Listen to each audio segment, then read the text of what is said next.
ഞാൻ നിനക്ക് മുൻപായി എൻ്റെ ദൂതനെ അയക്കുന്നു, അവൻ നിൻ്റെ വഴിയൊരുക്കും. കർത്താവിൻ്റെ വഴിയൊരുക്കുവിൻ, അവൻ്റെ പാത നിരപ്പാക്കുവിനെന്ന് മരുഭൂമിയിൽ വിളിച്ചു പറയുന്നവൻ്റെ വാക്ക് എന്ന് യെശയ്യാ പ്രവാചകൻ്റെ പുസ്തകത്തിൽ എഴുതിയിരിക്കുന്നത് പോലെ യോഹന്നാൻ വന്നു.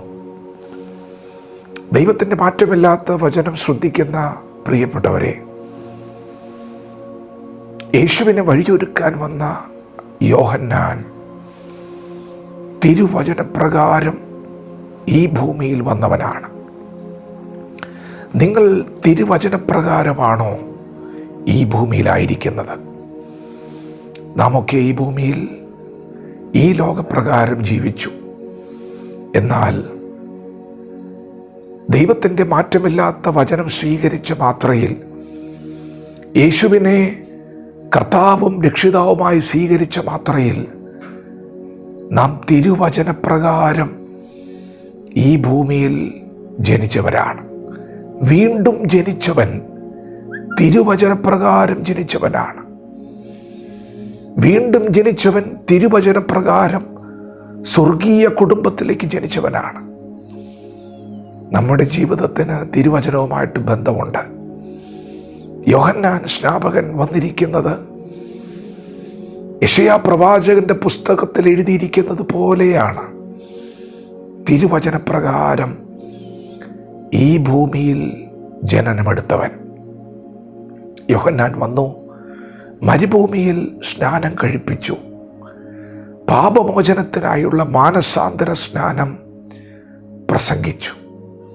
പ്രിയപ്പെട്ടവരെ, യോഹന്നാൻ തിരുവചനപ്രകാരം വന്നു എന്ന് മാത്രമല്ല, തിരുവചനത്തിൽ ദൈവം തന്നെ നിയോഗിച്ച ശുശ്രൂഷ താൻ ചെയ്തുകൊണ്ടിരിക്കുകയാണ്. നാം ഓരോരുത്തരും തിരുവചനപ്രകാരമാണ് ഇപ്പോൾ ആയിരിക്കുന്നതെങ്കിൽ, തിരുവചനത്തിൽ നാം എന്ത് ചെയ്യണമെന്ന് ദൈവം പറഞ്ഞിരിക്കുന്ന ആലോചനകളെ ഇന്ന് പകൽ നാം തിരിച്ചറിയണം. നാം എന്തിന് ഈ ഭൂമിയിലായിരിക്കുന്നു? യോഹന്നാൻ വന്നത് പാപമോചനത്തിനായുള്ള മാനസാന്തര സ്നാനം പ്രസംഗിക്കുവാനും ജനത്തെ വെള്ളത്തിൽ സ്നാനം കഴിപ്പിക്കാനും വേണ്ടിയാണ്. അങ്ങനെ തിരുവചനപ്രകാരം യോഹന്നാൻ ശുശ്രൂഷിക്കുമ്പോൾ യഹൂദിയ ദേശത്തൊക്കെയും എല്ലാ ഇസ്രായേലിലും യോഹന്നാൻ്റെ അടുക്കൽ വരികയാണ്. അവരുടെ പാപങ്ങളെ ഏറ്റുപറഞ്ഞുകൊണ്ട് അവർ സ്നാനമേറ്റു.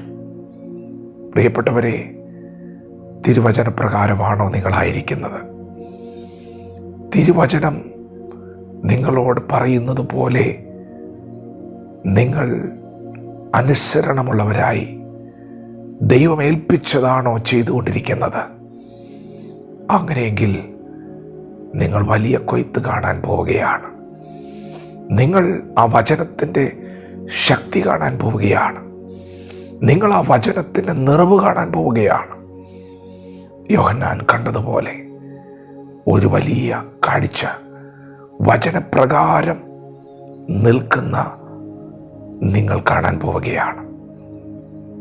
ദൈവവചനത്തോട് പ്രതികരിക്കാം. ദൈവം നമ്മെ ഓരോരുത്തരെയും പകൽ അനുഗ്രഹിക്കുമാറാകട്ടെ. ആമേൻ.